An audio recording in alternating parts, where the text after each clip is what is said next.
Hollywood Actor Podcast with Sarah Minnich, Part 2. And I wanted to go back again a little bit to your introducing yourself to the New Mexico film industry. So when you were getting your undergraduate degree, was that when you were starting to get into background a little bit and starting to get that first agent in the New Mexico film market? Yes. When I was completing my bachelor degree, in the first couple of years, I started sort of dipping my toe into background work. I think Robert Baxter was one of the first background casting directors that worked with me out here, Elizabeth Gable. And then there were short films happening. We had the 48-hour film festival. I was able to participate in that a few years. Eventually, I did a 48-hour film with my now husband, which at the time he was not my husband yet, and a fellow filmmaker and his wife. And we were able to make a 48 that ended up going to the Cannes Film Festival. Oh, no way. Yeah, it was great. Did you guys go there? No, the director and his wife did, God bless him. But Giannis and I, he was working on something, and I don't know what I was doing, so... The chemistry must have worked between you two. I mean, you got to Cannes and you got married. Yeah, it somehow worked out after not liking each other at all. So, who knows? But, I dipped my toe into the 48-hour film festival, and then they had this thing called the Duke City Shootout back in the day. And it went bye-bye, but I participated in that, and I did a couple short films with people here locally. I did a film called Miss Barb that was a short film, and then I did a music video with a group out here. BC Camplight was the band, and then I just started doing these small things and trying to make a place for myself in this, back in 2012-ish, the industry was still doing well out here, but it wasn't quite where it is today. And so I was able to carve myself a place in the, what I'll call early days, even though others would say, no, those weren't the early days, those were the mid days, but I was able to sort of carve it out. And now that we've got 3 major studios. We got Netflix is here. Who else is moving in? I think NBC's moving in, and USA or something. We've got all kinds of massive studios moving to town. Incredible. And it's crazy. And now I'm known here by the agents, and I've made a name for myself such that they're bringing me in I got to read for a series regular out here. I was shocked.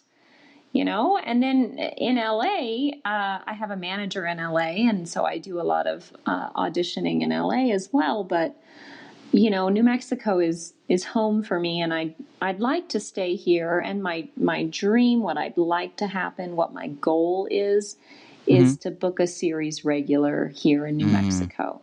That is my dream. Wouldn't that be epic? It's possible. It is possible. Increasingly possible. It's increasingly possible. And I'm doing a TV show right now that's the closest I've ever gotten to a series regular. And I can't talk about it, but sure, it's possible. That's all I can say. It's so possible. And you never know for some of those larger guest star roles if they bring you back, if that character continues on. Well, the one that I'm in right now was a 1-episode deal. And I'm going in for my 6th episode on the 30th. 6th episode. I know. Wow. That's so great. Congrats, Sarah. Thanks, man. I don't even know what to say. This started happening. They started just bringing me back because I got the executive producer. He liked the character I brought to the table, and now he's writing. I wasn't even supposed to be in any of these episodes, and he's written me in to every freaking one. And I'm like, I want to bow to this person because I'm just oh, thank you, but I don't. But you're contributing, you're collaborating. But it's nice that they're allowing you to do that at the same time. I feel so honored. It's not even funny. I feel like I hit the jackpot. I don't even know what to think. But you know what? I show up on set and I do my job. I showed up on set the other day and I was just supposed to occur in this episode, right? I was just supposed to be there. I was supposed to be doing something that my character does, and I get there at 10:30. I'm in the makeup chair at 10:35, and the set PA comes in, or the second AD. I'm not sure exactly who it was because I wasn't looking. I was so focused, right? And she's like, "I have a special delivery for you," and I'm like, "Oh, great," And she hands me this just diatribe of lines, like, No. holy guacamole. And she's like, "Here you go." So I've got like 200-300 words to memorize, and I go on set in, I don't know, I was thinking 30 minutes. I ended up going on set after lunch, so I had 2 hours, but it was Still, swim wow. or sink or swim, man. And so I was like, I'm gonna get this good. I'm gonna get in the character. Here we go, and I just did it. And I was like, this is a dream, man. This is what actors dream about. They're like, I dream that I'll go in and I won't, I'll just be there, and then all of a sudden they'll be like, here's all the lines in the world, say them, and then you get to do it. You get to live your dream. So anyway, yeah. I don't even know what to say, but I got really, really, really lucky on this one. Well, what was the first co-star or guest star that made you feel like you were starting to cement yourself within that industry? Oh, gosh. That Breaking Bad one was Call pretty Saul. exciting. Better Call Saul? It was better. It was recurring on Better Call Saul. I was like, oh, okay. And I had really, really delusion. I had a delusional, hopeful thing going on when I walked into Better Call Saul, because the character was, when you tell an actor, oh, this is character's recurring, you know how our minds go. They're like, oh man, I'm going to turn into a series regular by season 3. It's going to be epic, and you just make up all this shit in your head about what's going to happen. And that's just a youthful delusion, right? So I think I started on Better Call Saul in 2013 or 2014. It must have been 2013. So by 2015, the delusions had gone bye-bye, right? And so, but for those couple of first years, oh man, I have to tell you this funny thing. One time, I was on Longmire, and I was recurring on Longmire for 2 episodes. This is how delusional and ignorant and young I was. After my second episode, I was playing a hooker, okay? Wow. And this must have been in 2012 or 2013, but it was a long time ago. And I wrote the producers a letter. I wrote them a letter. I had 2 episodes, and I sat down at my computer and I said, I'm going to get this recurring to go somewhere, man. It's going to happen. I'm going to do this. Yeah. I'm going to make it for myself. So I wrote them a letter talking What'd you about, say? Yeah. Oh God, help me. I don't have the letter anymore, but it was so bad. My agent, oh God, I'm surprised she didn't drop me the second I sent it. I CC'd her, hey, I thought I was doing the right thing. I was like, I'm making waves, and I think I said something on there like, I play so-and-so, the hooker, and I just can really see growth for this character. And, I'd love to sit down and talk about my ideas for growth. I mean, dude, wow. I was just, God, it was so ballsy. Bad. It's very ballsy. Oh, it wasn't ballsy. It was stupid. It was like running into live fire. Like, I don't even know what I was doing. If I'm lucky, the person I sent it to just deleted it. Which I think probably is what happened.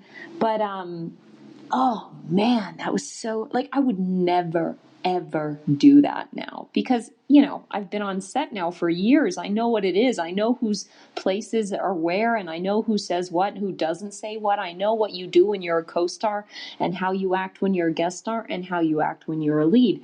They're very different things. And, I didn't know at the time. And so I just, started. Well, who tells you these things? You have to learn. Oh God. Well, my agent, God bless her. She sat me down and we had a meeting. She was like, honey, I know you want this bad and you just want to try and show initiative, because you have to understand, I come from a family of teachers. I come from academia. And so in academia, if you want something, You show that you have the tools to do that thing. You build knowledge, you gain accolades, and you go get that thing. And sure, you write letters, and sure, you plead your case in a not pleading way to the people that are above you, and you do that. You don't do that when you're co-starring on a show as a hooker. Well, when you put it that way. So I tried, but they did not bring me back on that show. Yeah. But they brought you back for Better Call Saul. They brought me for Better Call Saul, and I was just, again, very hopeful. Now, I didn't write any letters. Thank God. Oh. I didn't write any letters to anyone because I had learned by then. Goodness. And, the first time You just sent them singing telegrams, right? Yeah, right. Or fruit baskets.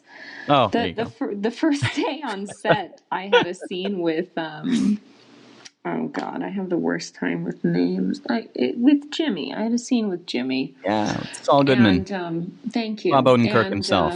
Thank you, Bob Odenkirk. Goodness, this is so embarrassing. You don't understand. This happens to me every day. And I think it's because I was on marijuana for so many years.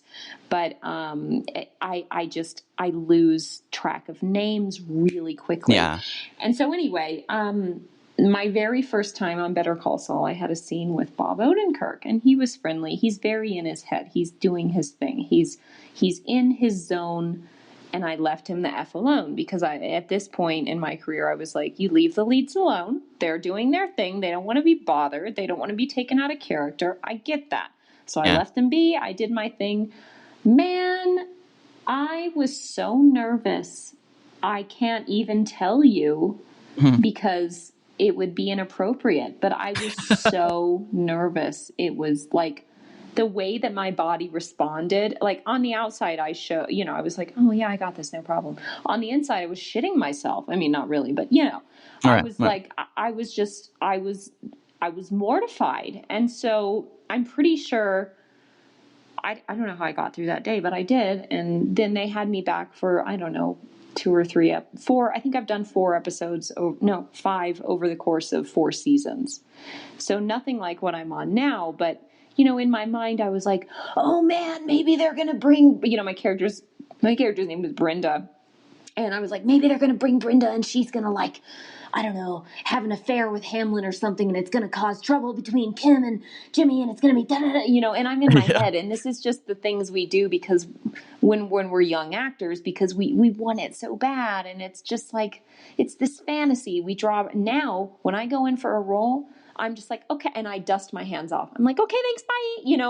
And I go over in my own head how I can improve, just like I told you. But at the same time, I do not plan or hope for ever hearing about that again, because I've learned that is very dangerous for your self-esteem. And let me tell you what, there have been some serious years in my career of just sadness and just, why haven't I gotten where I want to be?